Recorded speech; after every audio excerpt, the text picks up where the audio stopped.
से स्वागत है प्यारे बच्चों। आज जैसा कि मैंने आपको पहले बताया था कि हम हरियाणा की एक सीरीज जो है वो आरंभ करने जा रहे हैं। तो सबसे पहले आज हम हरियाणा, जैसा कि आप देख रहे हो हरियाणा का मानचित्र आपके सामने है।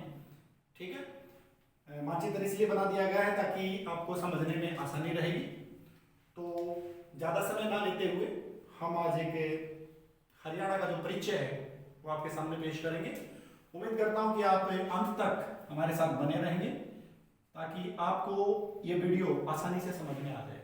ठीक है, उसके बाद फिर हम हरियाणा का जो विस्तार है जिलों के अनुसार वो भी आपके सामने पेश करेंगे। तो सबसे पहले आज हरियाणा का जो विस्तार है उसकी एक झलक हम आपके सामने पेश करेंगे। तो सबसे पहले हम हरियाणा के बारे में जान लेते हैं कि हरियाणा का जो अस्तित्व है वो कब हुआ, अर्थात हरियाणा का जो निर्माण है वो कब हुआ। तो भारतीय संदर्भ में अगर हम बात करें, सबसे पहली जो बात हम करेंगे प्यारे बच्चों वो ये करेंगे कि हरियाणा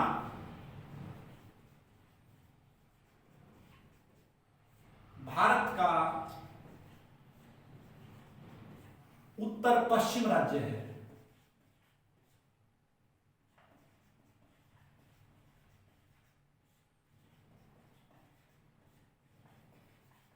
यानी कि भारतीय संदर्भ में अगर मानचित्र में हम देखेंगे तो जो हरियाणा है वो भारत के उत्तर पश्चिम में स्थित है।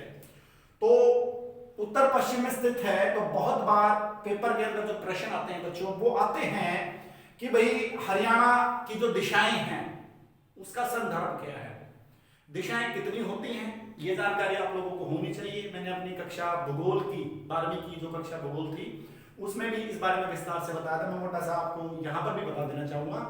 प्यारे बच्चों, दिशाओं की संख्या 10 होती है।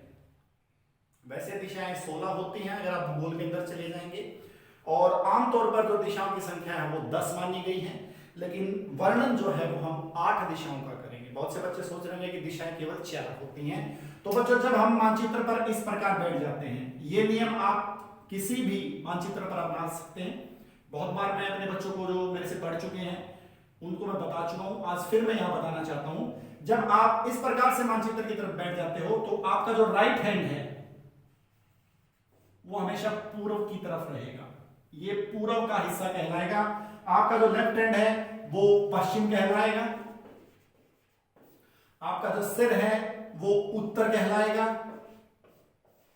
और आपके जो फुट हैं वो दक्षिण कहलाएंगे। इन्हीं 4 दिशाओं का बेसिकली हम सबको ज्ञान रहता है। अब हम बात कर लेते हैं बाकी की जो दिशाएं हैं। पहले बच्चों, जब उत्तर से हम नीचे उतरेंगे, यानी कि ऊपर वाली जो दिशा है उससे हम नीचे उतरेंगे, जब हम इस सेगमेंट में आएंगे तो हमारी दिशा का क्या नाम हो जाएगा, उत्तर पूर्व हो जाएगा। और जब हम इस सेगमेंट में उतर कर आएंगे तो हमारी दिशा का जो नाम हो क्या हो जाएगा, उत्तर पश्चिम हो जाएगा। और जब हम इस सेगमेंट से ऊपर जाएंगे, यानी कि दक्षिण से ऊपर की तरफ जाएंगे, तो हमारी जो दिशा है उसका नाम हो जाएगा प्यारे बच्चों दक्षिण पूर्व।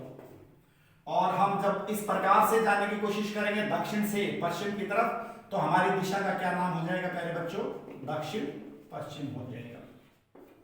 तो हम इन्हीं दिशाओं का ज्ञान करते हैं। अगर कोई आपसे यह पूछ ले कि भारत किस गोलार्ध में है, तो मैंने आपको उस क्लास के अंदर बताया था कि भारत जो है उत्तर पूर्वी गोलार्ध में है। हम पहले पढ़ते हैं कि भारत उत्तरी गोलार्ध में, लेकिन अक्षांशीय स्थिति हमारी उत्तर में है और देशांतरीय स्थिति हमारी पूर्व में है। और एक और बता देता हूं, भारत के सभी प्रदेश अक्षांशीय आधार पर उत्तरी गोलार्ध में रहेंगे और देशांतरीय आधार पर पूर्वी गोलार्ध में रहेंगे। हरियाणा से एक प्रश्न पूछ चुका है कि हरियाणा किस गोलार्ध में है, तो प्यारे बच्चों हरियाणा भी उत्तर पूर्वी गोलार्ध में है। हरियाणा ही नहीं, भारत का प्रत्येक स्टेट 1-1 इंच भारत का उत्तर पूर्वी गोलार्ध में रहेगा। यह विशेष तौर पर ध्यान करें, क्योंकि हम अक्षांशीय स्थिति पर हम कहां हैं, उत्तर में हैं, और देशांतरीय स्थिति हमारी कहां होगी, पूर्व होगी। और दोनों स्थितियों के आधार पर जब हम बात करेंगे तो हमारी स्थिति बन जाएगी प्यारे बच्चों उत्तर पूर्वी। तो ठीक है, हम उत्तर पश्चिम राज्य हैं भारत के उत्तर पश्चिम में हरियाणा स्थित है, इस हिस्से में। और गोलार्ध की बात करेंगे तो हरियाणा उत्तर पूर्वी गोलार्ध में है। क्यों? क्योंकि भारत उत्तर पूर्वी गोलार्ध में है। तो उम्मीद करता हूं इन चारों दिशाओं के साथ साथ बाकी की जो 4 दिशाएं और हैं, यानी कि कुल मिलाकर जो 8 दिशाएं हैं, उनका आपको ज्ञान हो गया होगा। एक दिशा को आप उत्तर दक्षिण ले सकते हैं, एक दिशा को आप पूर्व पश्चिम ले सकते हैं। ये 9वीं दिशा है और ये 10वीं दिशा है, ठीक है ना। तो इस प्रकार से 10 दिशाएं हो जाती हैं, लेकिन आपको याद कितनी रखनी है? 8 दिशाएं याद रखनी है। पूर्व पश्चिम उत्तर दक्षिण, उत्तर पूर्व उत्तर पश्चिम, दक्षिण पश्चिम और दक्षिण पूर्व। केवल आपको ये दिशाएं याद रखनी है।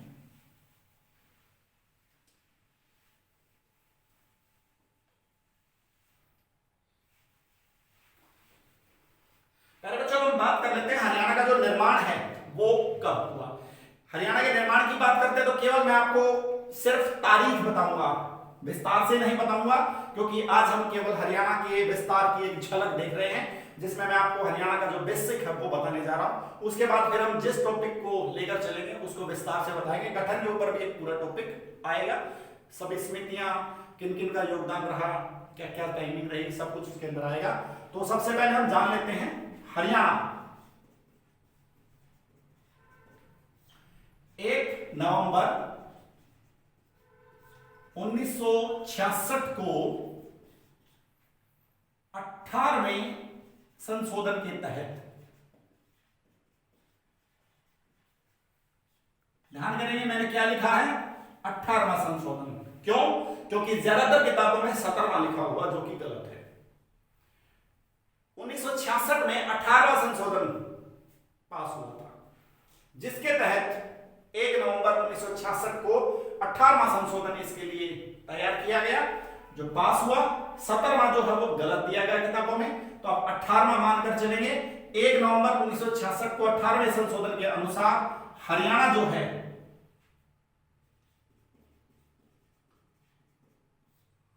पंजाब राज्य से अलग हुआ।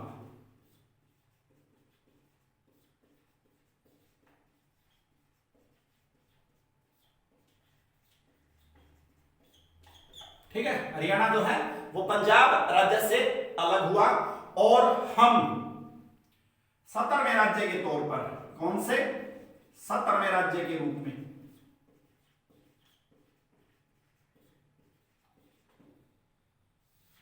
तैयार हुए। यानी कि हरियाणा भारत का 17वां राज्य है निर्माण के अनुसार, ठीक है, 17वां राज्य है, 1966 के अनुसार यह बना था। उम्मीद करता हूं आपको यह समझ में आ गया हो। अब आगे चलते हैं। पहले बच्चों अब बात कर लेते हैं हम हरियाणा की स्थिति की। जब किसी प्रदेश की स्थिति का ज्ञान करना हो तो हमें क्या करना पड़ता है? अगर हमें स्थिति का ज्ञान करना हो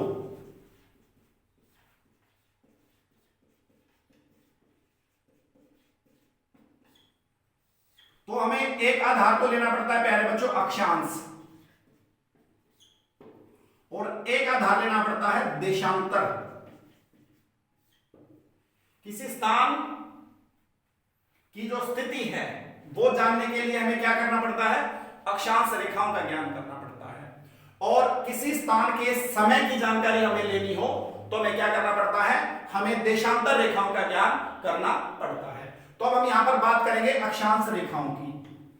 हरियाणा का जो अक्षांश है वो 27 डिग्री 39 मिनट से 30 डिग्री 55 मिनट और 5 सेकंड है। मैं एक चीज क्लियर कर देना चाहता हूं, काफी स्थानों पर जो ये 55 है वो लिखा गया है 35।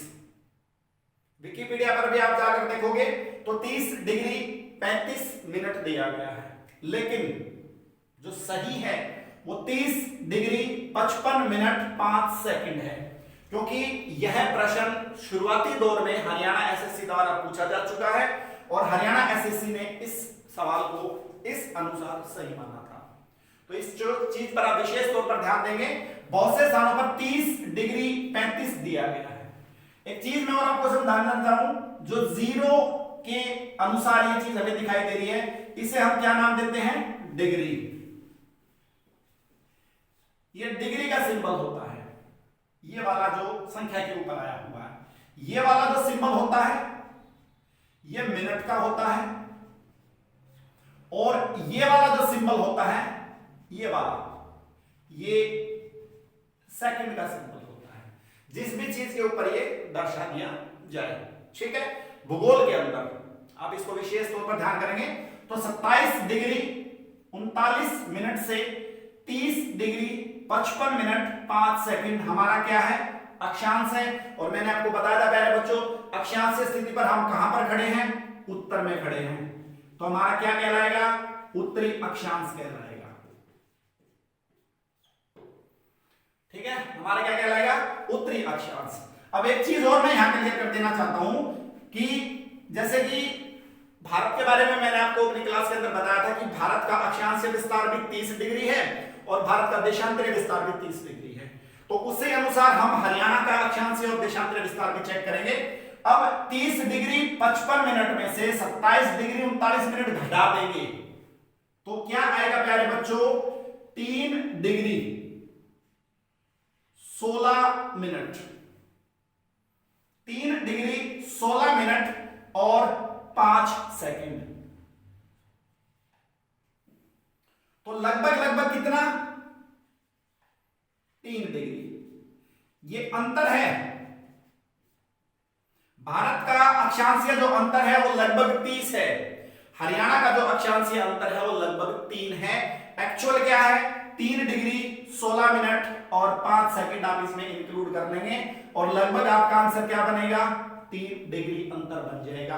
अगर पेपर में इस प्रकार से डिजिट्स ना आए और आपसे पूछ लिया जाए हरियाणा का अक्षांशीय विस्तार कितना है और ऑप्शन हो 3, 4, 5, 6, आप सोचोगे ये कहां से आ गया?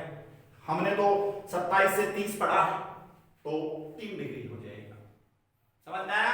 अब हम बात कर लेते हैं प्यारे बच्चों देशांतरीय विस्तार की। देशांतरीय विस्तार किसी स्थान के समय को देखने के लिए आवश्यक माना जाता है। तो देशांतरीय विस्तार की जब हम बात करते हैं तो 74 डिग्री 28 मिनट से 77 डिग्री 36 मिनट है। यहां पर भी काफी स्थानों पर जो सेकंड है वो दिखाई गई हैं। मैं वैसे बता देता हूं सेकंड क्या लिखी गई है। 74 डिग्री 28 मिनट 8 सेकंड से लेकर 77 डिग्री 36 मिनट 5 सेकंड। ये एक्चुअल है। जैसा मैंने यहां डिग्रियों के बारे में सेकंड को भी दर्शाया है, ये एक्चुअल देशांतर है हरियाणा का।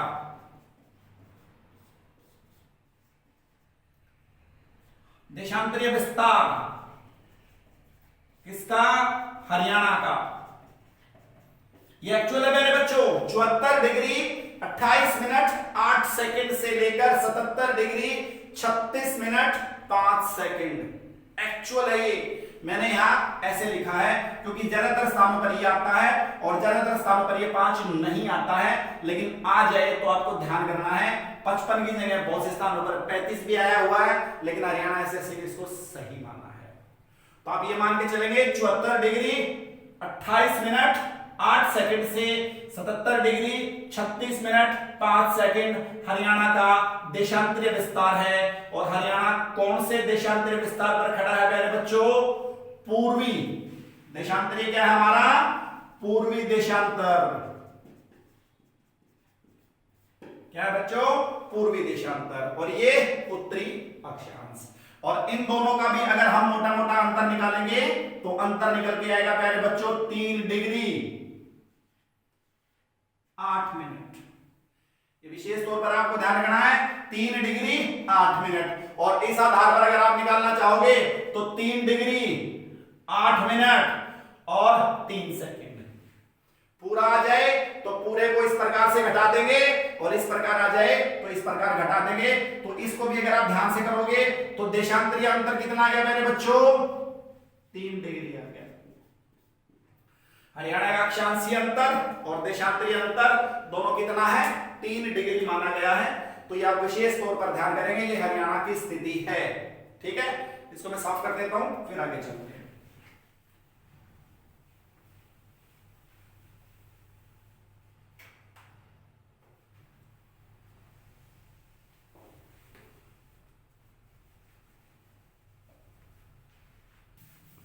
बच्चों अब बात कर लेते हैं, हम हरियाणा के क्षेत्रफल की बात कर लेते हैं। देखिए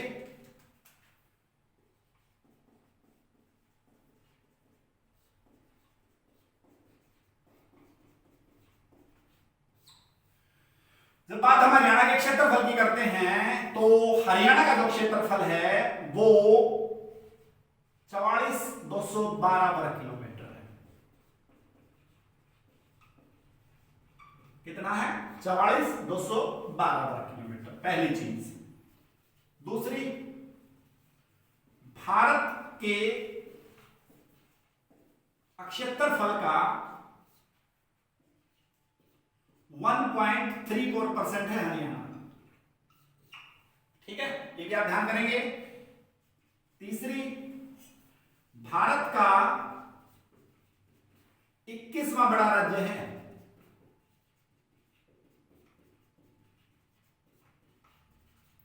हरियाणा जो है वो भारत का 21वां बड़ा राज्य है। यहां पर मैं एक बात बता देना चाहता हूं कि बहुत से स्थानों पर 20वां लिखा गया है। 21वें की जगह पर बहुत से स्थानों पर 20वां लिखा गया है। कारण क्या है? जब तक तेलंगाना राज्य का निर्माण नहीं हुआ था, जो तेलंगाना राज्य बनाया गया था, तब तक हम 20वें स्थान पर थे। गूगल पर आज भी काफी स्थानों पर 20 ही पड़ा हुआ है। गूगल में अभी भी 20% जो डिटेल्स हैं वो पुरानी ही पड़ी हुई है, वे अपडेट नहीं हो पाती हैं या नहीं की जाती हैं, देर से हो जाती हैं। तो आप ध्यान करेंगे, हम आज वर्तमान में 21वें नंबर पर आ गए हैं। हो सकता है यहां आंकड़ा भी बदल जाए। कारण लद्दाख और जम्मू कश्मीर एक राज्य में से 2 केंद्र शासित प्रदेश बना दिए गए हैं। फिर से जम्मू कश्मीर को राज्य बनाने की बातें चल रही हैं, जैसा कि पीछे से गृह मंत्री अमित शाह का बयान आया था कि भी हम इस पर विचार करेंगे। तो कुल मिलाकर मैं आपको बता देना चाहता हूं कि ये आंकड़ा बदल भी सकता है और यही भी रह सकता है, क्योंकि लद्दाख तो केंद्र शासित प्रदेश रहेगा और अगर जम्मू कश्मीर स्टेट बन जाता है तो फिर हम उसमें देखेंगे कि वो इससे बड़ा बनता है या छोटा बनता है, क्योंकि बहुत बड़ा हिस्सा जम्मू कश्मीर का लद्दाख के तौर पर जो केंद्र शासित प्रदेश था वो बन गया है। तो अभी के लिए आप 21वां याद रखेंगे। ठीक है, तो 44,212 वर्ग किलोमीटर, 1.34% इंडिया का, भारत का 21वां बड़ा राज्य। अब हम यहां पर बात कर लेंगे हरियाणा का कौन सा जिला सबसे बड़ा है क्षेत्रफल के अनुसार और कौन सा जिला सबसे छोटा है क्षेत्रफल के अनुसार। तो यहां सीधा सीधा मैं आपको बता देता हूं, सिरसा 4276 वर्ग किलोमीटर के हिसाब से सिरसा फिलहाल हरियाणा का सबसे बड़ा जिला है। फरीदाबाद 741 या 742, ठीक है ना। अलग अलग स्थानों पर 2 डिजिट्स आई हुई हैं, बट 741 सही माना गया है। 741 वर्ग किलोमीटर के साथ फरीदाबाद हरियाणा का सबसे छोटा जिला बना हुआ है। बहुत से स्थानों पर सबसे छोटा जिला पंचकुला माना गया है। अब भी अगर आप सर्च करते हो तो आपको पंचकुला मिलता है छोटा, और अब भी अगर आप सर्च करते हो तो भिवानी मिलता है आपको बड़ा। ठीक है, तो इसके बारे में बात कर लेते हैं एक बार।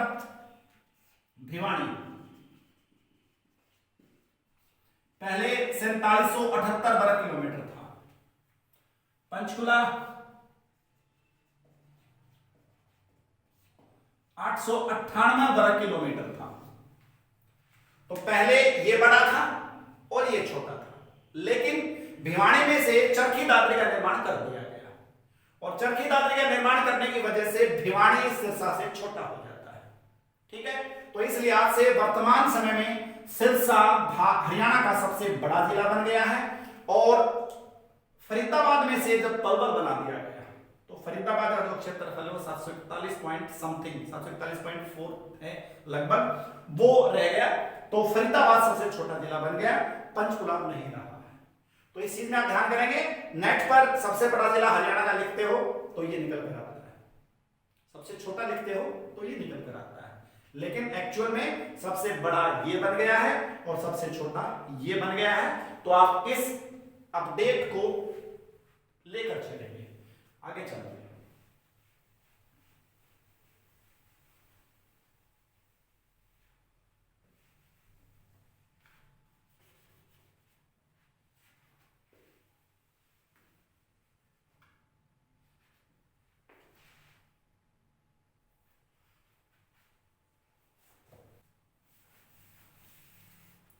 तो बच्चों अब हम बात करते हैं जनसंख्या की। जनसंख्या के मामले में बात करते हैं हरियाणा की जो जनसंख्या है,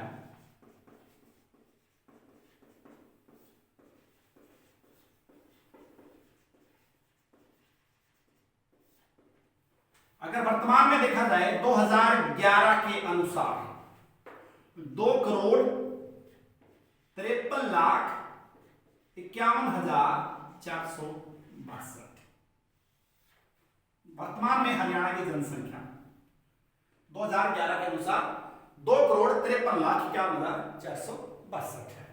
ठीक है, इस लिहाज से जो जनसंख्या है भारत में, जनसंख्या के अनुसार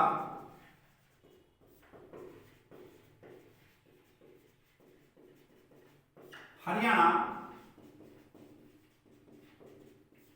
18वां राज्य है। ठीक है, 2,53,51,462 वर्तमान में हमारी जनसंख्या मानी जाती है। अब थोड़ा सा फ्लैशबैक में चलते हैं, हम बात करते हैं प्यारे बच्चों 1971 की। 1971 के अनुसार 1,36,431, ध्यान करेंगे 1,36,431 जनसंख्या जो थी वो 1971 के अनुसार थी हरियाणा की। ठीक है, अब मैंने 1971 का लिहाज क्यों किया, 1971 के लिहाज से मैंने आपको क्यों बताई। पहले बच्चों हमारा जो हरियाणा था वो 1966 को बना था।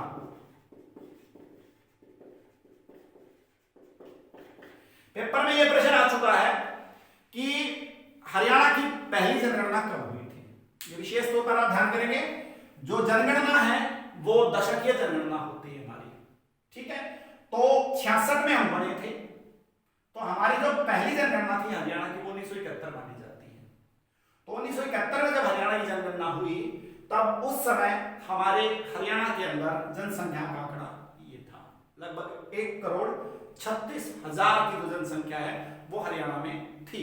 और आज 2011 के अनुसार 2,53,51,462 है। तो आपसे यह भी पूछा जा सकता है कि अब तक हरियाणा की कितनी जनगणनाएं हो चुकी हैं। तो 1971, 1981, 1991, 2001 और 2011, अब तक हरियाणा की 5 जनगणनाएं हुई हैं।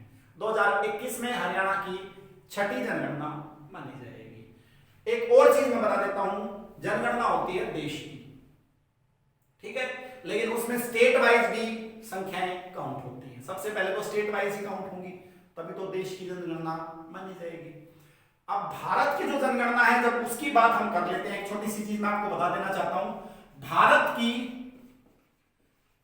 पहली जनगणना वो 1872 में मानी जाती है। ठीक है, और पहली दशकीय जनगणना 1881 में मानी जाती है। ये पहली दशकीय है। दशकीय जनगणना का मतलब ये होता है मेरे बच्चों 10 साल में एक बार होने वाली। ठीक है ना, तो 1872 में आरंभ हो गई थी, लेकिन मान्यता प्राप्त इसलिए नहीं हो पाई क्योंकि कुछ स्थान छूट गए थे और एक शुरुआत हो गई थी। तो 1881 में जब जनगणना की गई तो वो पहली दशकीय जनगणना मानी गई। 1881 से लेकर 1941 तक जो भारत की जनगणना हुई वो ब्रिटिश हुकूमत के अधीन हुई थी। 1951 से लेकर अब तक जो जनगणनाएं हो रही हैं, अंतिम जो जनगणना हुई थी वो 2011 में हुई थी और अब जो जनगणना होगी वो 2021 में होगी। तो 1951 से लेकर 2011 तक का जो पीरियड है वो आजाद भारत का पीरियड है, और 1881 से लेकर 1941 तक का जो पीरियड है वो ब्रिटिश साम्राज्य के अधीन पीरियड है। तो आपसे पूछा जाए कि जनगणना की शुरुआत कब हुई? 1872 में हुई।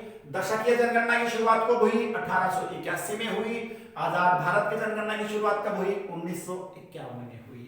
हरियाणा की पहली जनगणना कब हुई? 1971 में हुई, क्योंकि 1961 की जनगणना जब हो रही थी देश के अंदर तब हम पंजाब के एक हिस्से थे, ठीक है ना। आज स्वतंत्र जो तौर पर एक राज्य के तौर पर हम खड़े हैं, तो उसके अनुसार हम 1971 से अपनी जो जनगणना है वो मानते हैं।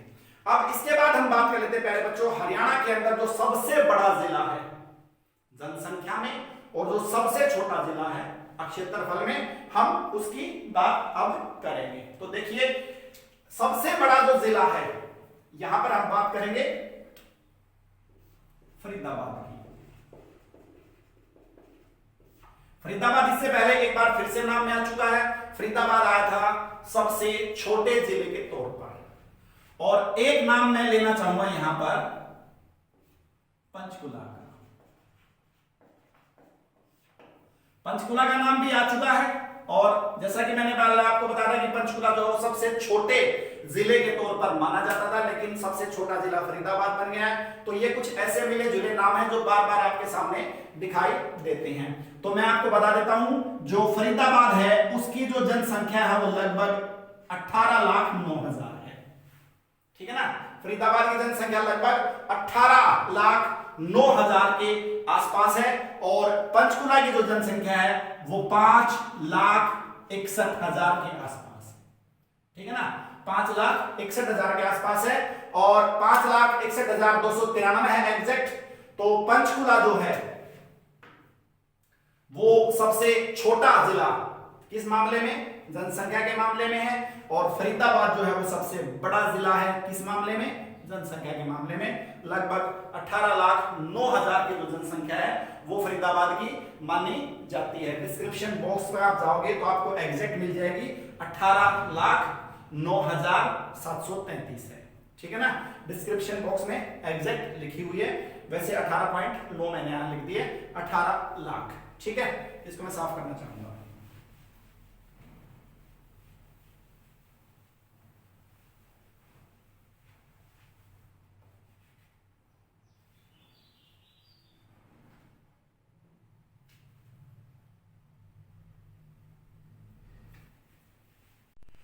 पहले बच्चों हम बात करते हैं हरियाणा का लिंग अनुपात।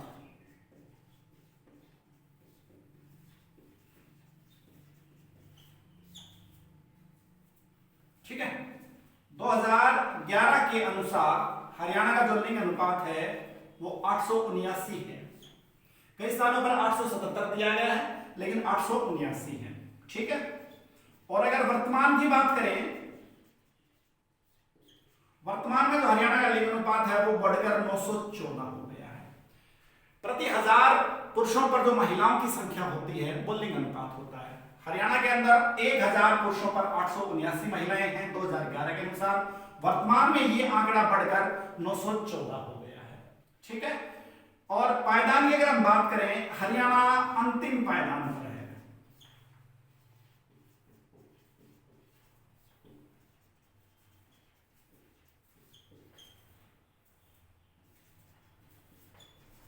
लिंग अनुपात के मामले में हरियाणा अंतिम पायदान पर आता है, जो कि एक सोचनीय बात है, क्योंकि हरियाणा आमतौर पर ज्यादातर ऐसे क्षेत्र हैं जिनके अंदर अग्रणी राज्य जो है वो माना जाता है अन्न और धन और सोच के बारे में।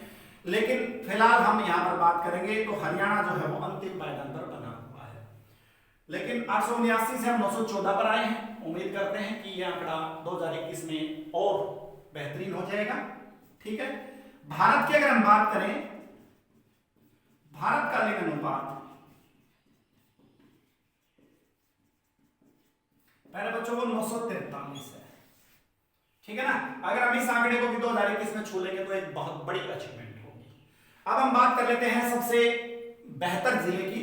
हरियाणा के अंदर जो मेवात है, मेवात के अंदर 960 जो लिंग अनुपात है वो है, जो कि सबसे ज्यादा माना गया है। और उसके बाद हम बात कर लेते हैं सबसे कम की, गुरुग्राम। गुरुग्राम के अंदर 854 जो लिंग अनुपात है वो माना गया है। गुरुग्राम में सबसे कम लिंग अनुपात है।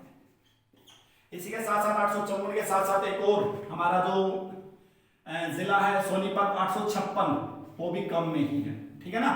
उसके बाद प्रत्येक जिले का जो लिंग अनुपात है वो जब हम आपको जिला अनुसार हरियाणा करवाएंगे तो उसमें वो आता रहेगा। तो यहाँ पर केवल 2 का ही करवा रहे हैं, सबसे कम और सबसे ज्यादा का। सबसे ज्यादा जो है वो मेवात यानी कि नू, मेवात का जो नया नाम है वो नू है, ठीक है। 960 सबसे ज्यादा, और हम बात करते हैं सबसे कम की, तो गुरुग्राम 854 सबसे कम है, ठीक है। उम्मीद करता हूं आपको समझ में आ रहा है।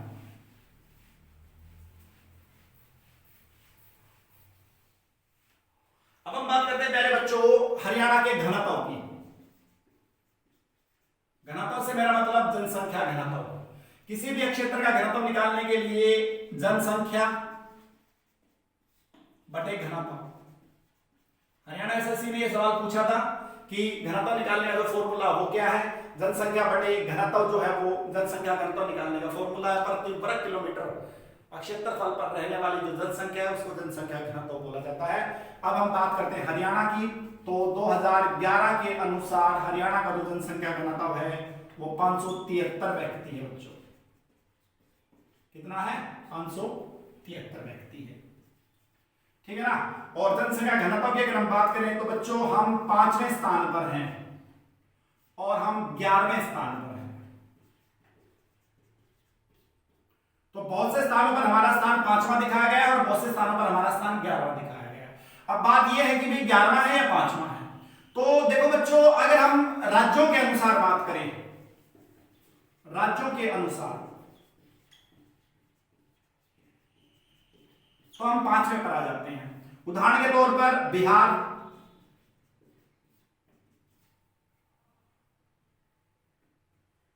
ठीक है, पश्चिम बंगाल, केरल, उत्तर प्रदेश, ये 4 राज्य ऐसे हैं जिनका जो घनत्व है वो हमसे ज्यादा है। मैं एक का लिख देता हूं। उदाहरण के तौर पर जो बिहार है उसका 1102 है और 5वें स्थान पर क्या आ जाएगा? आपका हरियाणा आ जाएगा। हरियाणा कितना प्यारे बच्चों? 573 है। तो इस लिहाज से 1, 2, 3, 4 और 5वें नंबर पर जो है वो हम आ जाते हैं। तो हमारा जो नंबर है राज्यों के अनुसार 5वां हो जाता है। बहुत बार आया है ये पेपर में कि राज्यों के अनुसार हरियाणा का जनसंख्या घनत्व में कौन सा स्थान है, तो 5वां है। लेकिन जब हम बात करते हैं 11वें स्थान की, तो 11वां भी आया हुआ है। तो 6 केंद्र शासित प्रदेश हैं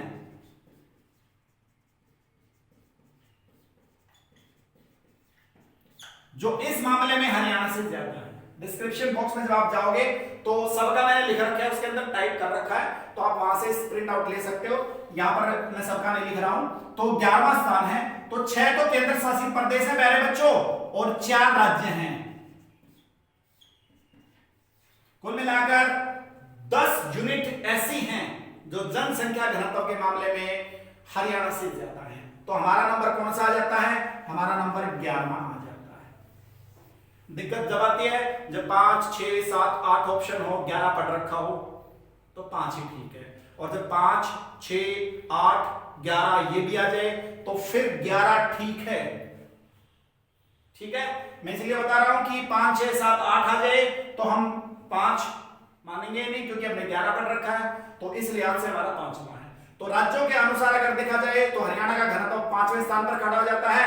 और केंद्र शासित प्रदेशों की जब हम बात मान लेते हैं तो हरियाणा का जो घनत्व है प्यारे बच्चों वो 11वें स्थान पर खड़ा हो जाता है। ठीक है ना।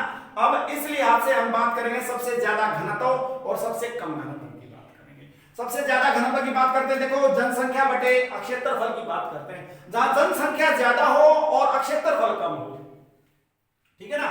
यहां मैंने घनत्व लिख रखा है भाई, यहां पर क्षेत्रफल आएगा। ठीक है ना। घनत्व निकालने का जो फॉर्मूला है, जिस राज्य की जनसंख्या सबसे ज्यादा हो, जैसे कि मैंने आपको बताया था फरीदाबाद की जनसंख्या 18,09,733 है और क्षेत्रफल 742 है। 18 लाख की जनसंख्या वाला जो जिला है क्षेत्रफल सबसे कम रखता है, तो इसको हम डिवाइड बाय करते हैं तो घनत्व निकल के आ जाता है। ठीक है ना। जो फरीदाबाद का जनसंख्या घनत्व है वो 2298 है। ठीक है ना। इस लिहाज से हम फरीदाबाद की बात करते हैं। 2298 व्यक्ति प्रति वर्ग किलोमीटर जो घनत्व है वो फरीदाबाद का माना गया है। क्यों? क्योंकि जनसंख्या फरीदाबाद की 18,09,700, क्षेत्रफल 741, तो ज्यादा जनसंख्या कम क्षेत्रफल, तो घनत्व अपने आप ज्यादा हो जाता है। अब उसके बाद हम बात कर लेते हैं, जैसा कि मैंने बताया था क्षेत्रफल मैटर करता है। सिरसा या भिवानी ऐसे जिले हैं जिनकी क्षेत्रफल के मामले में ज्यादा एरिया है, लेकिन हम यहां पर बात करते हैं सिरसा की। सिरसा जो है, सिरसा के अंदर जो जनसंख्या घनत्व है वो 303 माना गया है। ठीक है ना। सिरसा में जनसंख्या घनत्व कितना है? 3 है।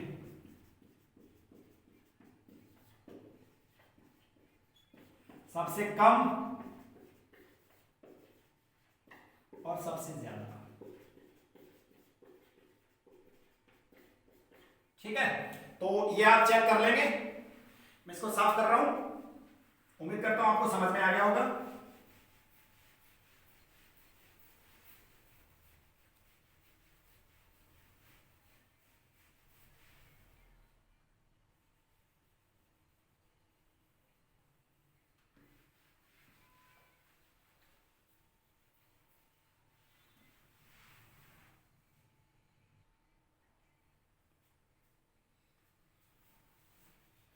पहले बच्चों हम बात कर लेते हैं हरियाणा की साक्षरता की।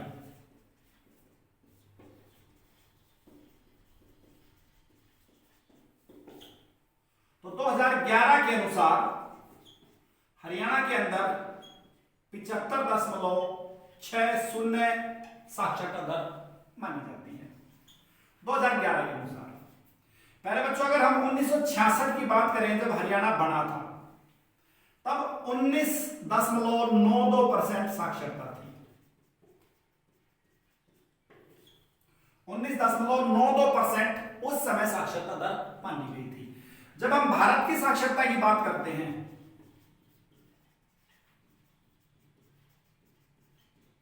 तो 2011 के अनुसार भारत की जो साक्षरता है वो 73% है। तो इस मामले में हम कह सकते हैं कि राष्ट्रीय साक्षरता आंकड़ा जो है उससे ज्यादा हरियाणा की साक्षरता है। हरियाणा में साक्षरता दर पिछले कुछ समय में बेहतरीन तरीके से जो इजाफा कर रही है। पढ़े लिखे जो स्टेट्स हैं उनके अंदर हमारी गिनती शुरू है और हरियाणा पढ़े लिखे व्यक्तियों का प्रदेश माना जाता है, इसमें कोई दो राय नहीं है। हरियाणा वासी हर मामले में अगर नहीं रहते हैं तो साक्षरता के मामले में भी हरियाणा राष्ट्रीय साक्षरता जो दर है उससे ऊपर गया हुआ है। 73% के बाद हम 75% पर खड़े हैं, तो इसको विशेष तौर पर आप ध्यान करेंगे। अब उसके बाद हम बात करते हैं सबसे ज्यादा साक्षरता दर कहां है और सबसे कम साक्षरता दर कहां है। सबसे ज्यादा साक्षरता दर की बात करते हैं तो प्यारे बच्चों गुरुग्राम की हम बात कर लेते हैं, और सबसे कम साक्षरता की बात करते हैं तो प्यारे बच्चों हम नूह की बात कर लेते हैं। नूह यानी कि मेवात। ये दो ऐसी डिस्ट्रिक्ट हैं जो सबसे ज्यादा साक्षरता के मामले में और सबसे कम साक्षरता के मामले में आगे रहती हैं। तो गुरुग्राम की अगर हम बात करते हैं तो 84.7% के हिसाब से गुरुग्राम में सबसे ज्यादा साक्षर जिला है, सबसे ज्यादा साक्षर जिला माना गया है। ठीक है, और अगर हम मेवात या नूह की बात करें तो प्यारे बच्चों 54.8 सबसे कम साक्षर जिला है हरियाणा का।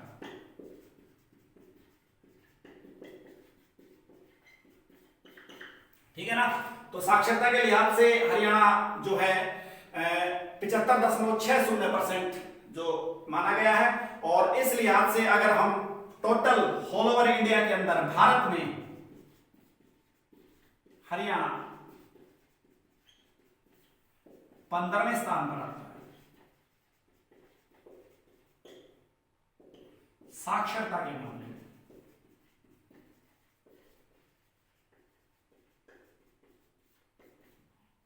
तो ये कुल मिलाकर हरियाणा की साक्षरता के बारे में मैंने आपको बताया है। तो बच्चों, अभी मैंने जो आपको हरियाणा एक परिचय दिया था छोटा सा, ठीक है ना, जिसके अंदर आपको क्षेत्रफल, घनत्व, लिंगानुपात, साक्षरता, इन सब चीजों के बारे में जो मैंने आपको बताया, ठीक है ना, तो उम्मीद करता हूं आपको समझ में आया होगा। कोई अगर समस्या रह गई हो किसी चीज में, किसी आंकड़े में, तो प्लीज मेरे को कमेंट जरूर करेंगे आप, ठीक है ना। ये छोटी सी कोशिश हम कर रहे हैं कि आपको पहुंचाया जाए सारा ज्ञान। और मैंने जो आंकड़े आपके सामने पेश किए गए हैं वो सारे काफी गहन जांच के बाद आपके सामने आए हैं। अलग अलग जो स्थानों पर अलग अलग आंकड़े मिलते हैं, मेरे यहाँ वो नहीं मिलेंगे आपको, ठीक है ना। तो उम्मीद करता हूँ आपको मैं समझाने में कामयाब रहा हूँगा। अगर आपको ये वीडियो पसंद आती है तो प्लीज सब्सक्राइब कीजिए, ठीक है ना। और कोई कमी रह गई है, क्योंकि पिछली जो कक्षाएं थी उनमें बोला गया था कि सर आवाज की थोड़ी सी समस्या है। काफी प्रयासों के बाद हमने माइक जो है वो हासिल किया है, जैसे कि आप देख रहे हो लगा रखा है। तो उम्मीद करता हूं कि आवाज सही बन गई होगी, ठीक है ना। तो प्लीज सब्सक्राइब कीजिए। और जो बच्चे 12वीं में हैं और 11वीं में हैं, उनकी जो वीडियो बन रही है ज्योग्राफी की और पब्लिक एड की, उनके लिए भी बच्चों को बोलिए कि वो सब्सक्राइब करें। जल्द ही हम आपको दूसरी कक्षा के साथ मिलेंगे हरियाणा की, और 1-2 क्लास करने के बाद फिर हम आपको जिला अनुसार हरियाणा का ज्ञान देना शुरू कर देंगे। उम्मीद करता हूं कि आपको समझ में आया होगा। धन्यवाद।